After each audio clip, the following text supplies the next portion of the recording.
Hello dear students, welcome back to my YouTube channel. Once again I'm back with an important and short poem written by Robert Frost. The name of the poem is Fire and Ice, and this poem is going to be very important from the examination point of view. As you all know, your date sheet is also out, and the English examination that is to be scheduled on 15th of Feb, right? 15th of Feb 2025. So I hope you all are preparing well for your examination. And now this is the time for last and one short revision. So here I am going to cover this poem only in just 10 minutes. And if you watch this video carefully and you if learn what I'm going to share with you, then you know means you won't need, right, to revise this poem again and again, right? So let's start the video without wasting any time. The poem is Fire and Ice, written by Robert Frost. First of all, you have to learn the name of the poem, that is Fire and Ice. Then the name of the poet, that is Robert Frost. Now let's have a reading.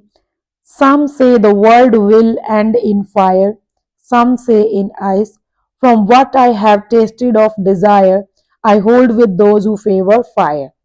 So this is the first stanza.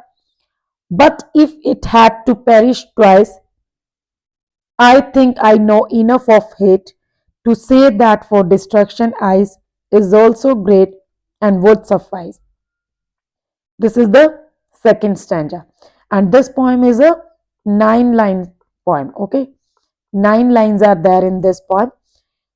First of all, see the means first stanza. If you are to form the rhyming scheme, okay, then you would be given in the question for how many lines or how many stanzas you are to form the rhyme scheme, right? First stanza, see fire, ice, desire, and fire. So A, B, A, A. This is the rhyming scheme for first stanza. Second, see twice, A, hate, B, ice, A, great, B, and suffice, A. So A, B, A, B, A. This is for the second stanza, right? In this way, you are to form the rhyming scheme. Now let's talk about the explanation of the poem. Some say the world will end in fire, some say in ice. This poem talks about the different opinions, okay? The different opinions of people about what? About the end of the world. Okay? Some people say that the world will end in fire, and some say the world will end in ice. Now the poet is sharing his own views. He said that as far as I know desires, I would favor those who say the world will end in fire. That means here the poet wants to convey that the fire signifies, fire stands for greed, desires, then lust, and rage or avarice. Okay. Then the poet say, but if it had to perish twice, perish matlab destroy, okay, destroy. But if we have to destroy the world second time, means once again, then I know that hate is also enough to do this, right? There is enough hate in the world among people that with the help of hate we can destroy the world again. And this means now he is favoring, or he is in the favor of people those who say the world will end in ice or hate. This is also great and would suffice. Suffice means sufficient, right? Means there is enough hate to destroy the world again. So this is the explanation of the poem. Now let's talk about the important lines or general lines of the poem. Suppose if any of the question is there from this poem, you can answer in these lines only. So the name of the poem is Fire and Ice. Fire and Ice is a short poem written by Robert Frost. This poem talks about the end of the world. Some say the world will end in fire, and some say the world will end in ice. Now you are to tell what does fire stands for and what does ice stand for. Here fire stands for desire, greed, lust and avarice, and ice stands for hate, coldness, indifference, insensitivity and rigidity. You can see all these terms are related, right? Fire stands for what? First, desire. When we have so many desires, we become greedy, right? And this means further results in lust and then the rage or avarice.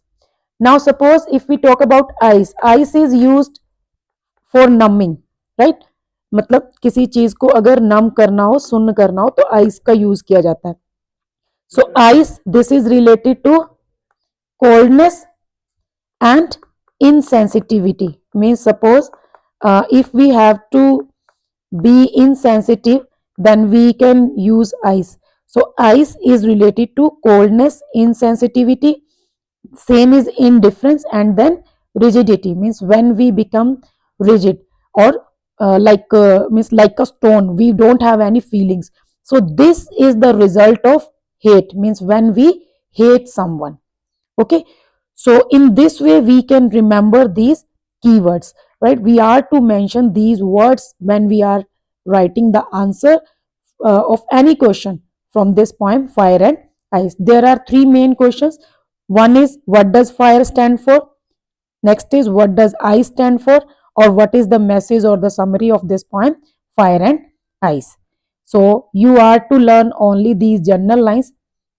You can pause the video and note down the general lines, with the help of which you will be able to answer any question from this poem Fire and Ice. Now the last point, that is related to the poetic device. So you see I underline this word, some say, then world will favor fire. So here the same sound is repeating. So the poetic device is alliteration.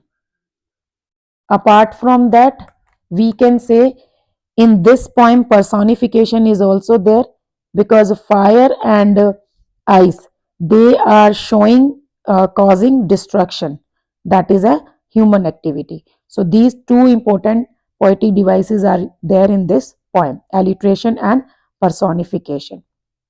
So I hope in this very short video you have learned about the poem Fire and Ice. Okay, so keep learning and keep sharing the video with your friends as well, so that they can also learn, and all the best for your exams. Thank you. Bye. See you in the